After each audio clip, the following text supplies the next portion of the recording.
Hey there. In this episode, if you will, of my Myths of the Reverse Mortgages, I am speaking to Josh Kilty, also with Fairway Mortgage. And I asked him to speak specifically to what often comes up, which is that the reverse mortgages are too expensive, don't do them, they're a bad decision, and other stuff of that kind. And so I asked him to unpack that.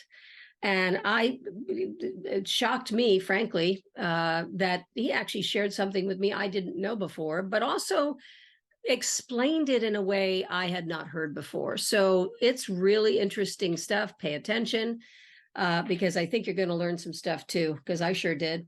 I hope you enjoy. Well, hi, everybody. Jenny Field here, back with you. And I'm excited to have an opportunity to speak to Josh Kilty from Fairway Mortgage. We have some interesting stuff to talk about. As any of you have been watching what I'm doing, you're seeing that I'm really trying very hard to dispel the myths around reverse mortgages. So today, Josh has a really cool subject. I personally am very excited to talk about it. So Josh, would you introduce yourself, please? Thanks, Jeannie. Yeah, I'm Josh Kilty from Fairway Independent Mortgage Corporation. Been in the business for going on 25 years. It's been a long time. And reverse mortgages have been something that I've been dealing with for at least the last 15. And they're kind of near and dear. They're a special topic. And it's something that, like you, I can talk about it for a long time. And there's lots to talk about. Yeah, and the reason I'm doing this because but anybody that ever has taken classes with me is because as an instructor of the Senior Real Estate Specialist program, I spend time in the reverse section. I used to bring in an outside person to speak to it, but I just do it myself because I want to speak to it as a professional realtor. I am a practicing realtor. I still sell houses and I still work with seniors. And so I just said one day, I said, let's just deal with each one of these things. And so there's more coming, those of you who are watching. But right now, we're going to talk about one of those ones where I have seen the exploding head emoji in the back of the room. And what that is I've seen people say, this is just too expensive. This is crazy. Why would I, you don't need is the word. You don't need to do that. And so I love when you suggested we talk about this subject, because I really want us to unpack this. And I can say all day long to a class, who's taking all the risk? Understand that the whole dynamics of getting this loan is not like getting a forward loan. So Right. could you talk a little bit about that? Talk about the expense, talk about how it's calculated. Can you talk about that for me, please? Yeah, absolutely. So we can break it down into lots of little compartments. And like you just said, it's that whole need versus want. And not that always drives the price of anything, but we've always pictured reverse mortgages as, and we've talked about this too, the loan of last resort. I have to get that mortgage, or I need that mortgage because it's going to get rid of a mortgage payment, or it's just going to make my budget work. And I'm a retiree, I'm on limited income, and Right. those are things that can be game changers for sure. Yeah. But it always comes down to a few little things. So when we talk about the too expensive thing, now somebody that needs to get a reverse mortgage because they got to balance their budget, the expensive part of it is less of an issue. But the majority of the population is taking a look at trying to do reverse versus a regular traditional mortgage, apples to apples. And they're not. They're They're not. totally different. And once you understand that key component, that we're not comparing apples to apples, the only really similar terminology is they're both mortgages. Right. Okay. Once we unpack that part of it and say this is your traditional, this is your reverse, now we can start talking the details and what does each provide, what the benefit there is. So let's dive into the expenses, and we can talk about the commons and the differences. So from always getting the, hey, this is expensive, let's talk about the why. So we know that most mortgages, whether it's a regular or reverse, you're going to have common costs, title work, closing costs, that kind of section of your closing costs, your appraisals, any of your, call them origination or bank fees. That could be origination, processing, underwriting, any of those types of things. Those are pretty common between banks, credit unions, brokers, and bankers of what you're going to have for common costs. What starts to make reverse mortgages different, and we'll call it more expensive, is going to be really two things. It's going to be the origination fees and the mortgage insurance. So let's break down the origination fee first. Now, other loans do have origination fees. Okay, that can be common, Mhm. Reverse mortgages have origination fees because they're a different tool and they're not as common. So you can walk into a bank or a credit union and typically they're not going to have an outlet for you. So these products are typically offered by FHA insured, and we're talking about the HECM, the home equity Right. conversion mortgage, Right. FHA insured providers. Right. So Fairway Mortgage is an FHA insured provider when it comes to a reverse mortgage. So their origination fees are what our company charges to do these mortgages. So some of those reasons why there's origination charges on these mortgages, because they have their own market. It's not like everybody out there. If you talk with the JP Morgans, the Bank of Americas, Mhm. the bigger investment firms that are, buying mortgage-backed securities, reverses have their own secondary market, their own background. So there are Mhm. less buyers of those. Ah, Which, that's an interesting, you just told me something I never knew. That's why I'm glad we're talking. good. I mean, I'm very familiar with the whole mortgage-backed securities issue, and I never even thought of that. So Yep. take a couple more, if you don't mind, on that. Just explain that. So you're saying that there's a whole separate entity or group of people that are involved in this type of, talk about that, please. Yeah, this is kind of one of the things that gets lost in the shuffle. But Right. if you let's take a step back and look at the regular mortgage again. Again, walk into any bank, any credit union, broker shops, bankers, Mhm. all over the place. There's plenty of places to go. Mhm. And when we take a look at who really does those mortgages or services those mortgages, you can look at the Rockets and the Fairways, and yes, Mhm. we have servicing platforms and we have that money, but our money is really going into bigger warehouse funds. They're coming from all over the place, and there could be names that you've never heard of before, and there are, because you're not involved in that daily minutia of things. But just take the big the Chases and the Wells and the Banks of Americas. That's where a lot of money comes from at the higher level. Mhm. So when we, talk to your bank, they're going to say, well, why do you want to know where the money comes from? Sometimes it's the local bank providing funds, but it can be bigger than that. Right. So those funds are provided for all of us. Mortgage bankers and brokers and banks and credit unions can access the same, call it money, from the same sources, Right. ironically. Right. So when it comes to reverses, those same players or those big investment companies, they don't play in that space. They Ah. don't have that portfolio, that money mix when it comes to funding reverses. So the pool or the providers is less. Mhm. So, and I don't know the exact number on those things, and I can research that, but let's just play it like this. If there's 100 providers of regular money, mortgage money, there's probably less than 10 when it comes to Wow. the reverse side of things. Wow. So that So does that then factor in the, so is it because it's such a small pool? Does that mean it costs more? Ish. potentially, Okay. potentially. Yep. And you can look at the side of things, and this kind of, plays into it as well. When we start looking at the side-by-side comparison of the apples versus the oranges. Mm-hmm. Okay. And we can get into the details, but the biggest thing is this. In a regular mortgage, I borrow $100,000, and over the course of 30 years or whatever, maybe I'm paying that down to zero. Mm-hmm. The goal is to get to zero. Mm-hmm. Okay. Well, in a reverse mortgage, you might start at zero or some other number in between there, and it's going up. Mm-hmm. Why? I'm never making a mortgage payment. Mm-hmm. So there's a cost of money, like everybody has. There's a cost of money. In a regular mortgage, it might be 5, 6, 7, 8%, and you pay it.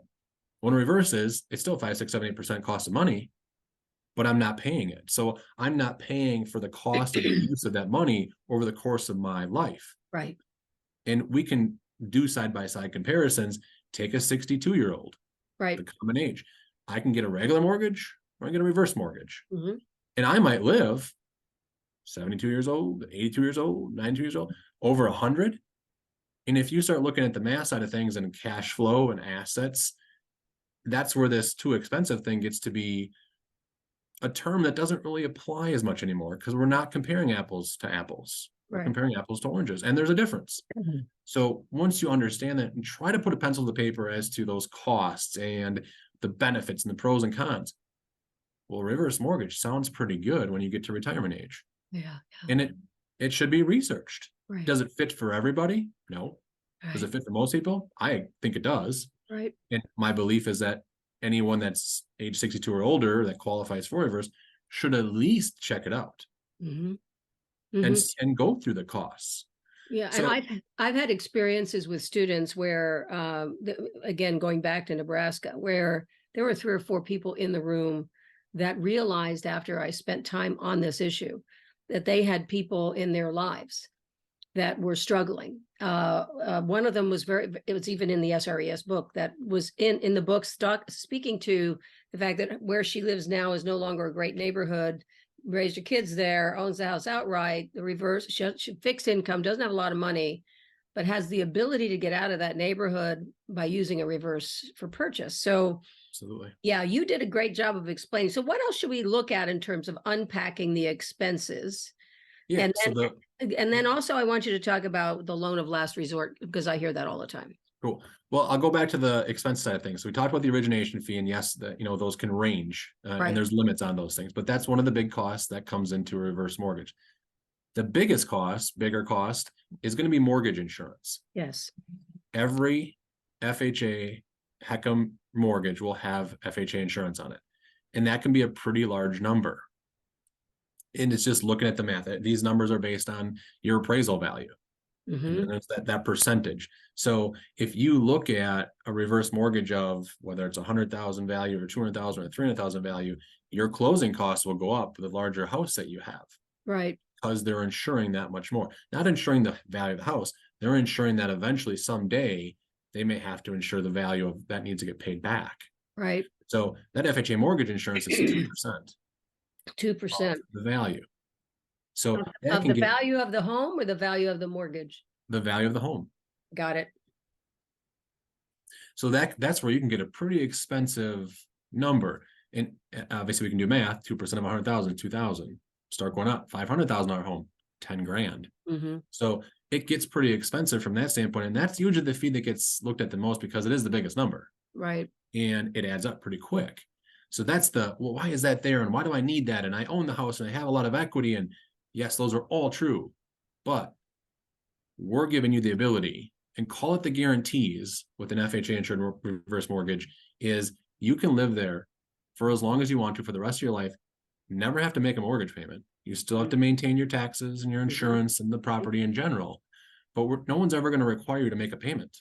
It doesn't happen. You may have a line of credit or funds access. Those are guaranteed as well. So you have some guarantees in place that you don't get with traditional mortgages. Correct. The other side of that, call it the guarantee thing, is we've talked about all these other myths, but those myths kind of get wrapped up into what that FHA insurance provides. I can't get my house taken away unless I default on paying my taxes or insurance types of stuff. But no one's going to come kick me out if I'm not making payments. On a regular mortgage, you don't make payments. You're see you later. toast. So, it's those little differences that once you start putting maybe dollar amounts onto those, it's kind of hard because they're intangible to a degree. But once you start putting a dollar amount to those or something, that is I'll pay that fee gladly. Right. If I'm going to take my mortgage out, or reverse mortgage at 62, and I pulled money from it or income from it, I'll say not income per se, but distributions. So I have cash flow or I have access to cash. It's hard to put a dollar amount on that. No question. But knowing I have access to that for the next age 150. Right. I might live till I'm 80 or 90, but I'm never going to get my house taken away. Well, that's something I need to have you speak to very briefly, is the issue of I understand it intimately, the FHA insured loan. And what often will come up because of the financial crisis we went through is that, well, what happens if my value of my home drops? What's going to happen then? Can you speak to that? That's the other guarantee that we were kind of getting around to too, is people will ask that question all the time. Well, what if values go down? And right now we're in a rising market, so it's hard to really fathom that, but it's happened. Right. What if values go down? My house isn't going to be worth what it was before. Doesn't matter. When you close your reverse mortgage, you are locked in. You are, so to say, grandfathered in for the rest of your life. Right. No one's going to go back on that contract and say your house isn't worth anymore. You need to leave. That was the reverse mortgage of many, many years ago, and that's where right. I remember that. Okay, that was a big deal. That's where FHA, that's the insurance again, kicks in and says, hey, you know what? It doesn't matter what your value of your house is at any point in time. We're telling you this is what it is today, and this is what we're going to, take your loan out for. Now, that guarantee also goes, it says nobody will ever have to owe more on your house or pay it back when you're done, when you're gone. So when you leave your house, if you owe more money on it because you lived there for a long time and you took as much money as you could, and maybe the values were stagnant or they went down, and your mortgage amount, what you owe, is more than the value of that house that it can be sold for, nobody's responsible for that. Not you, not your heirs, not your estate. No person is responsible for that debt. The houses and the FHA insurance. Right. So that's a great win conversation there, because most people are thinking, I got to pay this back, or I. Nope. It's not an I or a me thing anymore. It is the house. Right. That's a huge thing I always talk to people is like, you've spent your years in this house, and yes, it's provided you shelter, but typically you had to pay for it. And maybe a couple times over. You know, you put the money into it, you paid it off, you got to zero, and yes, you won the game. Fantastic. Well, now it's time to turn it around and take that house asset and make it pay you. You know, it's saying, hey, use me. And hopefully you can, and it will enhance your retirement to some degree. Right. Cash flow, just giving you a little peace of mind with a nest egg. But that's a great tool. And I think a lot of people overlook that tool because they've been trained that you pay your house off free and clear, and you've won the game, and great, you're done. My father was that guy. It was so funny when he paid off his house, and you'll laugh at this. He said, my dad was in the car business all of his life. He said, I want a pink slip. I said, Daddy, it's not a car. It's a house. I still want a pink slip. Dutiful child that I am. And because of my connections, I was able to get down to the recorder's office. And I said, you have anybody in here who's going to give me something I can give my dad to make him happy? And they said, we actually do. And it was a gal that worked in the recorder's office who had retired. And her whole thing now, she made 2 certificates, paid in full, had the recorded number, all the places you find the thing. And she had paid in full, created one framed, one different. My dad and mom burnt the other one over a trash can because he was born in 1924. You know, that's what it was back in the day. Simon Legree, remember him from? No, you're not old enough. So very briefly, let's talk about the loan of last resort piece. And I'm a fan, you know that if you see anything else I do. Loan of last resort, that says to me that if you're in trouble, and I've known those people, I know people that, I mean, it was a woman I know who makes next to nothing. And now that her husband has passed, she can't live on his retirement income any longer. Right. And luckily for her, her son could afford to buy it, and the son bought the home, and she's staying in it. But the point is that there are times when, as you said, let it give you back. You put into that asset, you built that asset. It's your asset. It's your money. And therefore, if it helps you live in a place of comfort without losing sleep overnight, doesn't that make more sense? Is that a fair assumption around the last resort loan kind of thing? Yeah, 100% right on. Okay, that's what I was thinking. Yeah, and I've had people that bought, and I talked with Tane Cabe about this, which, you know, bought with a reverse purchase, and I'm saying, you know, because she was getting frustrated. We had a terrible, wasn't a Fairway person. We had a terrible lender for her, and he got a little ginny-eyed a couple times. Forgive me in advance for that. I might cut that out of this video. I probably won't. That's good. And she said, I'm just going to get a regular mortgage. I said, do you want a payment or not? And she stopped, and she's in it now, and she loves the house, and blah, blah, blah. Well, you have done the best job I've ever heard of anybody sharing and unpacking all of this. It really clarified points for me.